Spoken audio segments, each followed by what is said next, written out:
December 22ರಿಂದ ಹೊಸ GST ದರಗಳು ಚಾಲನೆಗೆ ಬರುತ್ತೆ. ಹೆಚ್ಚಿನ ವಸ್ತುಗಳ ಮೇಲೆ ಜಿಎಸ್ಟಿ ಕಡಿಮೆಗೊಳ್ಳಲಿದ್ದು, ಅದರ ಪರಿಣಾಮವಾಗಿ ಬೆಲೆಗಳು ತಗ್ಗಲಿವೆ. ಜಿಎಸ್ಟಿ ದರ ಕಡಿತದ ಪರಿಣಾಮ ಜನಸಾಮಾನ್ಯರಿಗೂ ತಲುಪಬೇಕು ಎಂಬುದು ಸರ್ಕಾರದ ಆಶಯ. ಈಗಾಗಲೇ ಮಾರಾಟವಾಗದೇ ಇರುವ ಸರಕುಗಳಿಗೆ ಎಂಆರ್ಪಿ ದರವನ್ನ ಪರಿಷ್ಕರಿಸಲು ಸರ್ಕಾರ ಅನುಮತಿ ಕೊಟ್ಟಿದೆ. ಈ ರೀತಿ ದರ ಪರಿಷ್ಕರಣೆಗೆ ಡಿಸೆಂಬರ್ 31ರವರೆಗೂ ಅವಕಾಶ ನೀಡಲಾಗಿದೆ. ಇದೇ ವೇಳೆ ಮಾರುಕಟ್ಟೆಯಲ್ಲಿ ಈಗಾಗಲೇ ಇರುವ ಔಷಧಿಗಳು ಹಾಗೂ ವೈದ್ಯಕೀಯ ಸಲಕರಣೆಗಳ ಬೆಲೆಗಳನ್ನ ಕಡಿಮೆ ಮಾಡಲು ಕ್ರಮ ತೆಗೆದುಕೊಳ್ಳಲಾಗ್ತಾ ಇದೆ. ಈ ಔಷಧಗಳನ್ನ ಹಿಂಪಡೆದು ಹೊಸ ಲೇಬಲ್ನೊಂದಿಗೆ ಮತ್ತೆ ಬಿಡುಗಡೆ ಮಾಡುವ ಅವಶ್ಯಕತೆ ಇಲ್ಲ ಎಂದು ಔಷಧ ಬೆಲೆ ಪ್ರಾಧಿಕಾರ ಸ್ಪಷ್ಟಪಡಿಸಿದೆ. ಈಗಾಗಲೇ ಮಾರುಕಟ್ಟೆಗೆ ಬಿಡುಗಡೆ ಆಗಿರುವ ಉತ್ಪನ್ನಗಳನ್ನ ಹಿಂಪಡೆಯುವುದು, ಲೇಬಲ್ ಬದಲಿಸೋದು ಇತ್ಯಾದಿ ಕೆಲಸ ಕಡ್ಡಾಯ ಏನಿಲ್ಲ.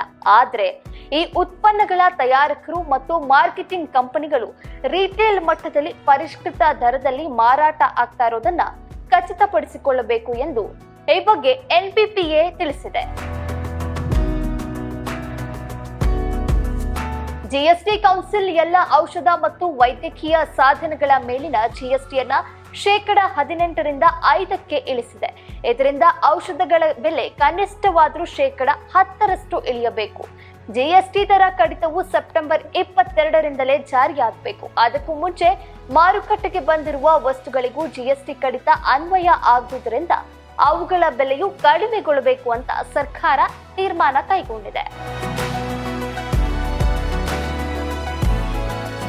ಎಲ್ಲ ಔಷಧ ತಯಾರಕರು ಮತ್ತು ಮಾರ್ಕೆಟಿಂಗ್ ಕಂಪನಿಗಳು ಹೊಸ ಜಿಎಸ್ಟಿ ದರಕ್ಕೆ ಅನುಗುಣವಾಗಿ ಔಷಧಗಳ ಮೇಲಿನ ಗರಿಷ್ಠ ರಿಟೇಲ್ ದರ ಅಥವಾ ಎಂಆರ್ಪಿಯನ್ನ ಪರಿಷ್ಕರಣೆ ಮಾಡಬೇಕು.